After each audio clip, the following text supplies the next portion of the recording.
ईश्वर के प्रति आपकी सच्ची श्रद्धा और आस्था हो,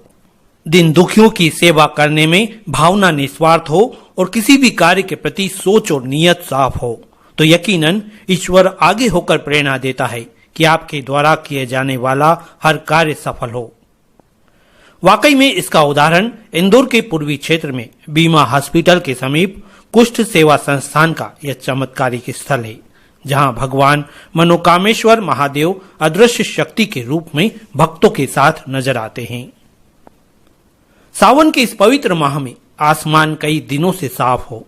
बारिश का अंदेशा तक न हो, और ऐसे में इसी मंदिर में शुद्ध मन, सात्विक भाव और सच्ची श्रद्धा से जब भगवान मनोकामेश्वर का अभिषेक सहस्त्रधारा यानी शिवलिंग पर मंत्रोच्चार के साथ अनवरत जल वर्षा शुरू हो और स्वयं इंद्रदेव भी प्रसन्न होकर उसी दौरान आसमान से तूफानी बारिश के साथ इस पुण्य कार्य में शामिल हो जाए, तो यह किसी चमत्कार से कम नहीं। ये कुष्ठ रोगी वाकई में ईश्वरीय दूत हैं, जो इसी मंदिर परिसर के समीप निवास करते हैं। इनके माध्यम से और इन्हीं को ईश्वरीय मौजूदगी मानकर शुरू किया गया मनोकामेश्वर महादेव का सहस्त्रधारा अभिषेक इस आयोजन से जुड़े प्रत्येक भक्त को अभिभूत कर गया। दूसरी तरफ बच्चों की निश्चल भाव से की जा रही भक्ति और सेवा ने जैसे इस पुण्य कार्य को करने वाले हाथों को भी भरपूर शक्ति दे दी हो। हम आपको बता दें कि इस चैतन्य स्थल पर सन 2014 में संस्था प्रेम आशा वेलफेयर सोसाइटी के प्रमुख पवन चौकसे ने अपने परिजनों, मित्र तथा रिश्तेदारों के साथ भगवान मनोकामेश्वर महादेव की प्राण प्रतिष्ठा की थी।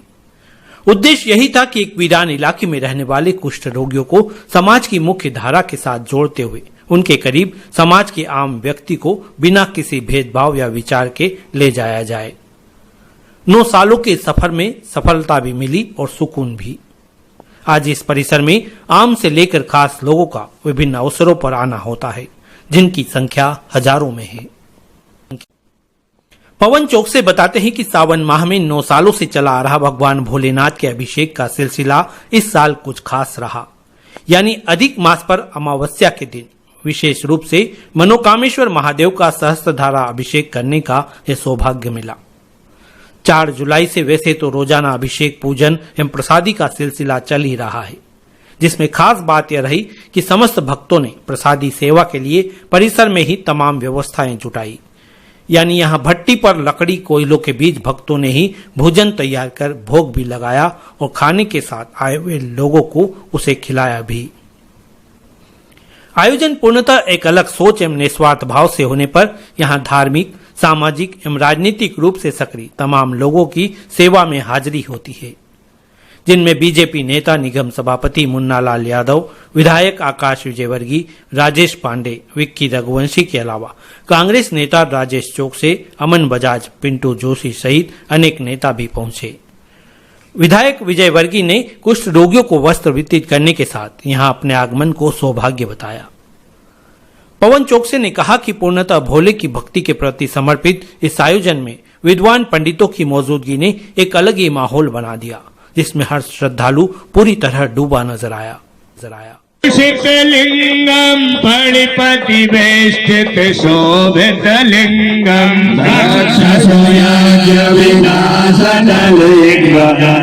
प्रणमामि सदा शिवलिंगम कुंकुम चंदन लेपित लिंगम पंकजहार सुशोभित लिंगम पंचपाप विनाशलिंगम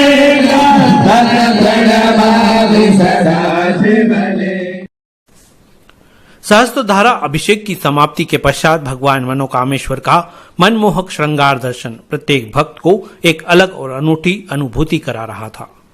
महाआरती में सभी ने मिलकर यह कामना की कि भगवान भोलेनाथ की कृपा सभी पर अनवरत बरसती रहे।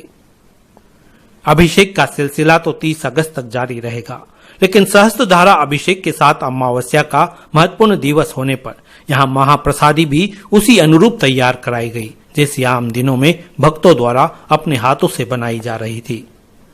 कुल मिलाकर आस्था, उल्लास, भक्ति, शक्ति, सेवा और समर्पण तथा संकल्पों से परिपूर्ण यह एक यादगार आयोजन रहा, जिसमें सभी को आत्मिक रूप से सुख, शांति और सुकून का एहसास करा दिया। की कृपा है और बुजुर्गों का, पितरों का और माता पिता का आशीर्वाद है कि हमको हमारे जीवन काल में ये सब करने का, महादेव के चरणों में सेवा करने का मौका मिल रहा है। बस महादेव की सच्ची श्रद्धा है, आस्था है, भक्ति है। अगर अच्छा भाव और नियत अच्छी हो, ऐसा मेरा मानना है,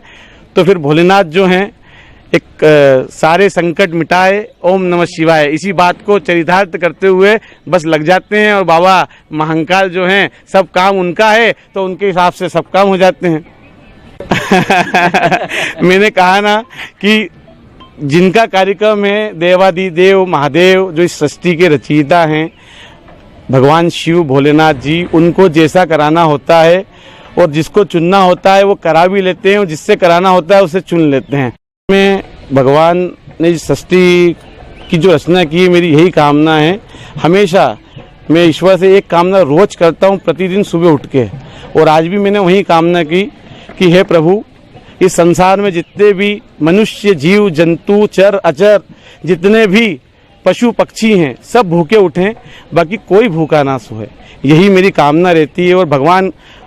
के श्री चरणों में एक प्रार्थना रोज करता हूँ, भगवान किसी का बुरा ना करें, कभी भी ना ईर्ष्या हो, ना घमंड हो, ऐसी श्री चरणों में प्रार्थना करते हैं। हमेशा कोशिश करें कि अगर हो तो हमारे हाथों से किसी का अच्छा हो, कभी किसी का बुरा ना हो, बस यही कामना करता हूँ, रोज प्रतिदिन करता हूँ भगवान से।